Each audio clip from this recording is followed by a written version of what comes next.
Today, I'm going to share with you a few frighteningly quick ways to paint up your horde of shambling Poxwalker zombies.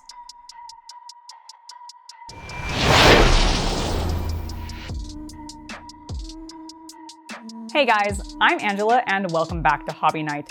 As we are in the spookiest month and my favorite season, I thought we would go ahead and continue on with my monster theming for our painting videos and stick to a classic of this channel, the Poxwalker. It's something that I sort of started this channel with, and I wanted to continue and show you exactly how I add some variety to my horde, as well as just kind of see how fast I can do it and how much better at it I am now than when I previously started. So let's go ahead and without further ado, jump straight into painting 3 Poxwalkers.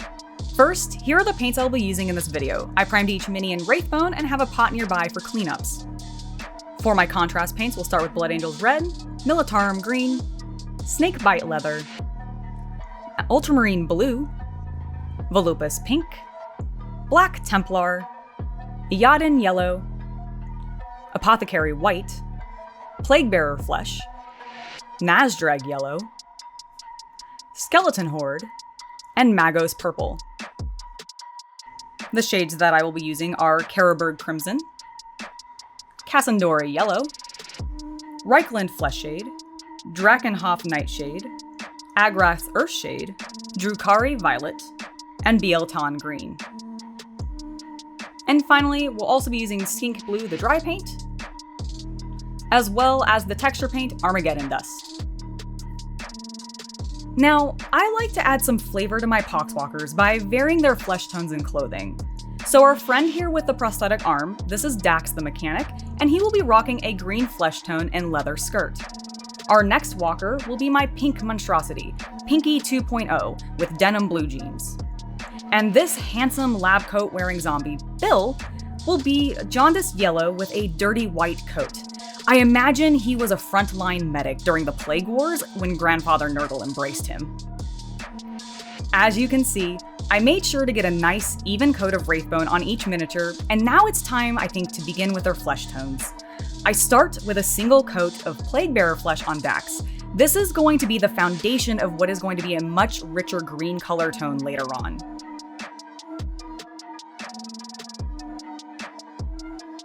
Next, I thin down some Volupus pink and apply that to Pinky.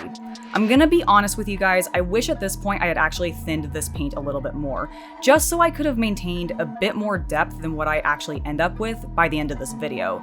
I have found that much like Black Templar, Volupus pink is a dense pigment paint and needs to be thinned a bit more than other contrast paints, at least in my experience with it. And then finally, for my science guy, he's gonna get a coating of Nazdreg Yellow to give him that real jaundiced look.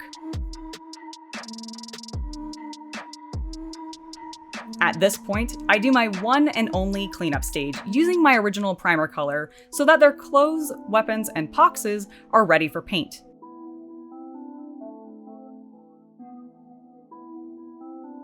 If you wanted to slightly shift the tone of your contrast paints away from the warm hues of Wraithbone, you could actually do this cleanup stage using Corax White or Gracier instead and get a little bit of a varied effect.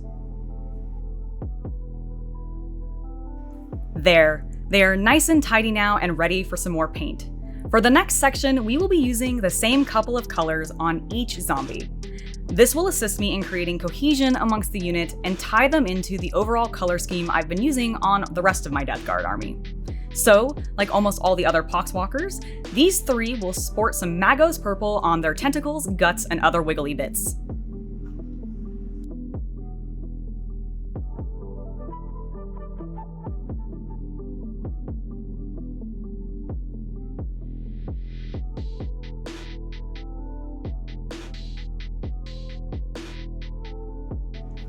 The main way that I will be tying them to the rest of the army is by getting their weapons up to snuff so that they match the rest of the boys.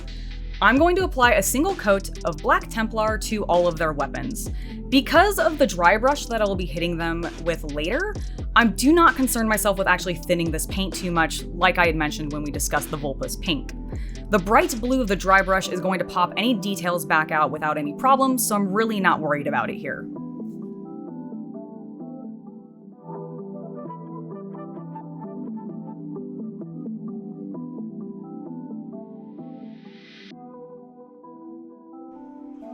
My Poxwalkers are looking pretty spectacular so far, if I do say so myself. They are vibrant, and already Bill and his friends bring a giant Nurgle smile to my face.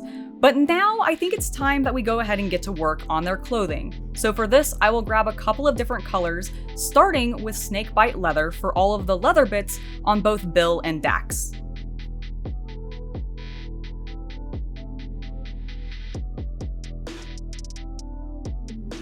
I will grab Ultramarine blue for Pinky's denim jeans, and Apothecary white for Bill's lab coat. We're gonna do a little bit more to his lab coat later on because I don't like how flat it ends up being with just this single coating of Apothecary white, and I don't want it to end up being too blue, but don't worry, we'll add some little more details in a bit. As gross as they are, the one part that I actually enjoy the most about painting Poxwalkers is working on all the little maggots and poxes that are all over them. This is also another stage where I can easily add some variety to the boys, not only to add some flavor, but also to just work with some of the other colors I've already laid down on the miniatures. So, Dax and Pinky will both be getting my go-to Pox color, Iyanden yellow. I just prefer its vibrancy, honestly, over the arguably more thematically appropriate Nazdreg yellow. Bill, on the other hand, because I jaundiced the poor boy, he already has a lot of purple on him and a lot of yellow on him, so I actually decided to pull back out Plaguebearer flesh and go that route with his maggots and poxes. This way, his coat, especially on the back, will stand out a little bit more and you'll be able to pick those little guys out and see them crawling around on the back of his jacket, which I think is very, very appropriate for some of the dirtiness that we're going to add to it later.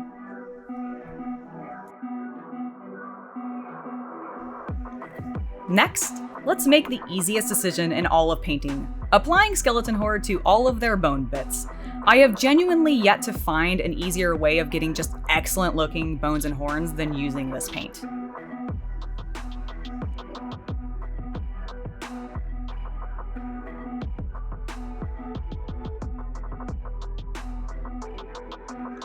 While I was letting the horns dry, I went ahead and pulled out some Blood Angels Red and dotted their eyes. Not being totally satisfied with the front of Bill's outfit, I decided to add some Militarum green to the lapel of his lab coat. I like that this adds a visual cue to the backstory of him being a military doctor that fell in the line of duty. I then also, just to pop the buckles a little bit, added a bit of Iyanden yellow to them as well.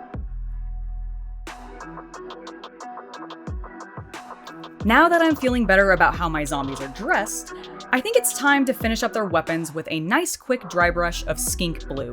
Make sure to get as much paint as you can off your brush whenever you're dry brushing so that you can only catch the raised edges. This will just help make sure that you get a nice even coating of your dry brush across the miniature.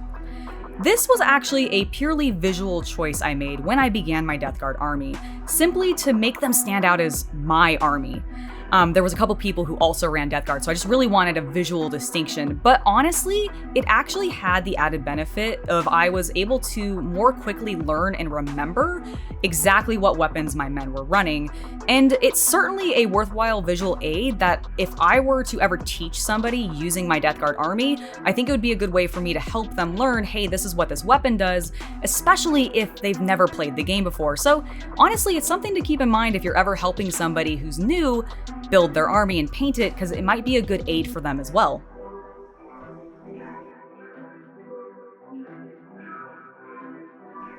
Bill's coat is way too clean looking in my opinion, so I think it's now time to actually add that dirt that I had mentioned earlier. I'm going to do this by layering some aggress earthshade starting from the bottom of his jacket, working my way up about a third of the way from the bottom, just to get a nice sort of dirty look. I'm going to layer this slowly so I can build up some grime and make it a little darker near the very bottom, so it looks like it's just slowly been soaking up the front of his jacket and bleeding into it over time, and I think it ends up getting a really cool effect. You could even push this further by using a variety of other shades and mixing some color tones in there, but I went ahead and just stuck with aggress earthshade simply because it's what I'm going to be using on his base later, and I wanted to visually just tie it in. Now it's time to move on to the shading, and there are a number I'll be using today. All three will get a wash of droopy violet on their tentacles and guts. and also a wash of Reikland Flesh Shade on all of their bones and tusks. Pinky will get a layer of Carroburg Crimson to help make his flesh stand out against the tentacles a bit more.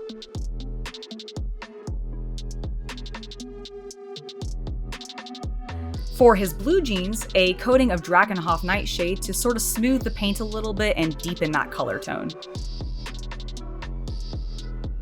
Bill, already pretty darn yellow, but honestly, I really want to push that color tone, so we're going to go ahead and give him a single layer of Cassandora Yellow. And finally, Dax, who is my favorite, will get a thin layer of Bielton Shade over his flesh, a technique that I've also used to create orc flesh. Putting this green shade, the Bielton, over top of the yellow-green of Plaguebearer's flesh creates such a gorgeous green hue. I definitely think it's becoming one of my go-to techniques anytime I need to create a green flesh tone for any figure. It just works super well, and I absolutely love it. Now that my Poxwalkers are done, I think it's time to work on their bases. So we're gonna go ahead and grab our Armageddon Dust and do an even thin coating of it over all 3 bases, making sure to just spread it pretty evenly. This is not a crackle paint, so you can really vary your texture if you want to, but I like to keep it pretty even just so that I can stick them onto the ground a little bit more easily. After it is thoroughly dry, we're going to go ahead and apply a heavy wash of aggress earthshade to all 3 bases as well. For Pinky, because he was my least favorite of the 3 in regards to the sculpt, I decided that his base would get a skull to spice it up. Using Wraithbone, I primed it in 2 thin coats, stuck it onto the base, and gave it a coating of Skeleton Horde.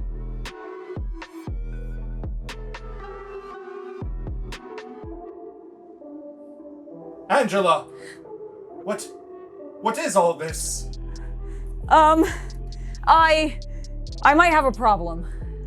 I have too many minis to paint, and not enough subscribers to encourage me to do it, so don't forget to subscribe, like, and share the videos.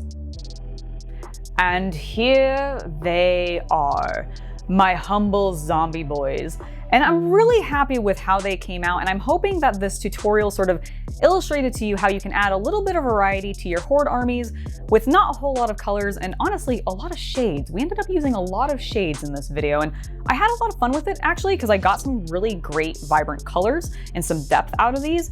I will say Pinky here I think ended up a little dark, but I'm still very happy with him, and I have one pink guy in like almost every of my squads, so he's going to be the nice addition for the next squad. I'll probably end up painting up the other little few left that I have of these guys in the future and share those on my Instagram and everything, so make sure to check that out there. But I have really enjoyed painting these spoopy boys for you guys this week. I hope you guys have enjoyed it as well, and I will see you next week for another news video as well as another new painting video. Don't forget to like, subscribe, and share, and I'll see you next time. Bye, guys.